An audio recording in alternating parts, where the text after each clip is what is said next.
I have another Japanese design zippo. This is with gold on it, or whatever you want to call it. It is engraved.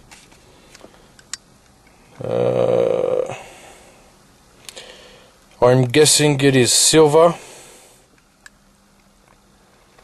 It is made of silver because when you get chrome finishes, they shine differently, and aluminium shines differently again.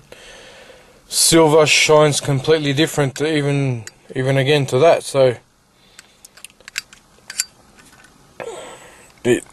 there's a possibility that this is made out of silver. So made in 08 with the Jesus Christ on it, so